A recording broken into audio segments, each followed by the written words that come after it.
Welcome back. UND softball season ended under unfortunate weather-related circumstances this past week at the Big Sky tournament in Ogden, Utah. But the Fighting Hawks still have much to be proud of. For more, here's head coach Jordan Stevens with our Alex Heinert.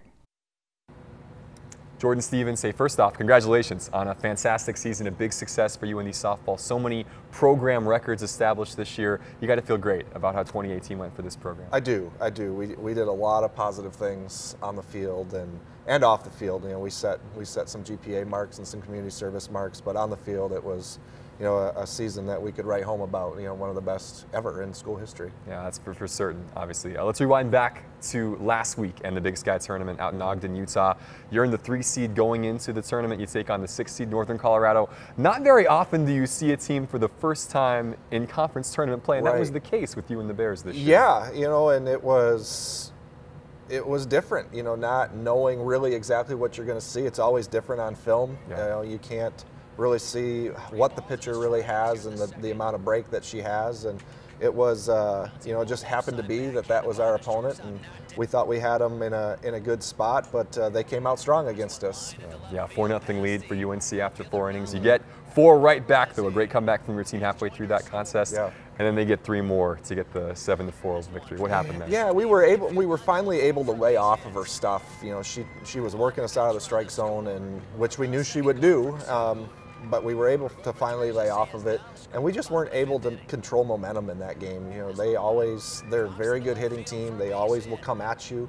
And we made some decisions, you know, not physical errors, but we made some decisions that we think we probably wish we could have had back that cost us a couple runs, and we weren't able to come back from down 7-4. We did a great job coming back from 4-0, but we weren't able to hold them there. Yeah, so you lose that first round game, but that obviously wasn't the end of the double elimination tournament. You get a chance to bounce back. You thought the next morning at 9:30 against Montana, but then the rains came, and that was a common theme throughout the weekend. You have to wait 5.5 hours before first pitch. Yep. Not the ideal way to lead up to a must-win game for your team. Never. No. Because you're just sitting around not knowing what to do. I mean, it wasn't ideal, but they handled it really well, and you know, it stayed very loose. I don't know how, but they did. They certainly seemed to, and they showed it. It was a great response for your team despite that long wait to take on a Montana team that you had beaten 3 times this season and find a way to get the job done 3-2. And Montana had improved greatly from the time that we had played them. Their top of the order didn't do much against us here, and they had been crushing it for the last couple weeks. So we were concerned about their 1 through 4 hitters for sure.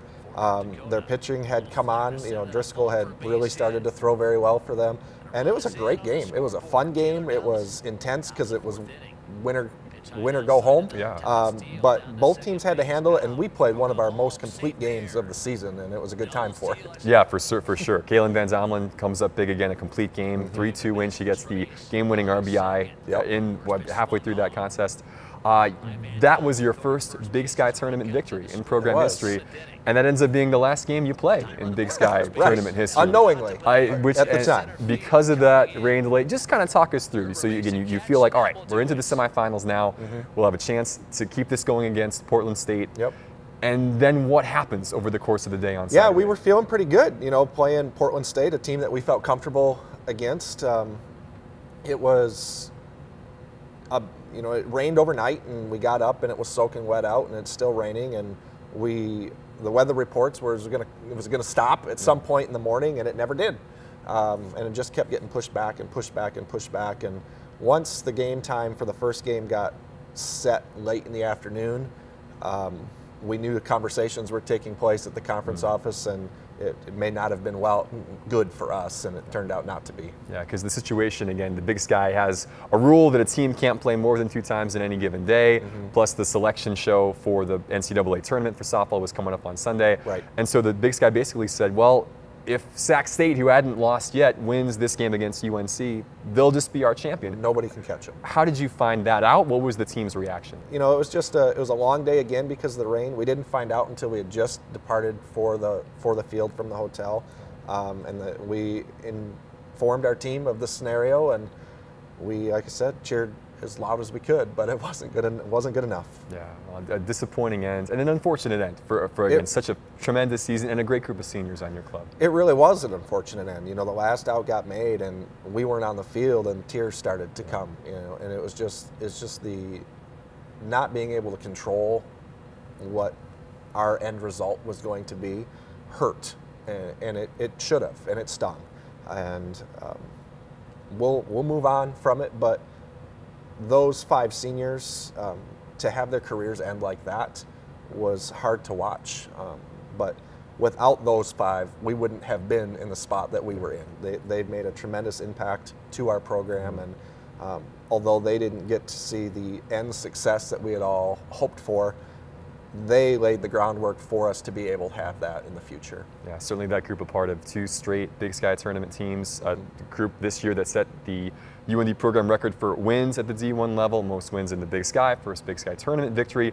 Moving to the Summit League now, a different proposition for next season. Where does this team literally go from here moving forward?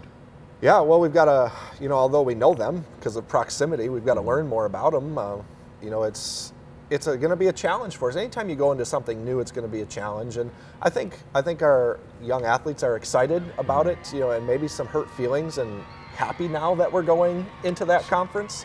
But, you never know. You never know where the new and the just not knowing what it's going to bring. Yeah. But we're excited for the move, to be able to play some of our rivals every year, and in games that mean something is going to be a big change. Yeah, well, it should be fun. It should be fun certainly for this program and for the rest of the university coming up in 2019. Yep. Thanks again, Jordan, so much for the time. Congrats on a great season. Thank you Best so of luck much. coming ahead for next season. Appreciate it. Back to you.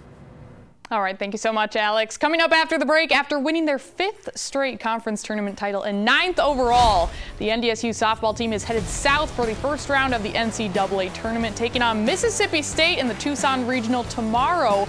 We'll hear from head coach Darren Mueller about his outstanding opportunity next. Midco Sports Tonight, presented by Avera Orthopedics.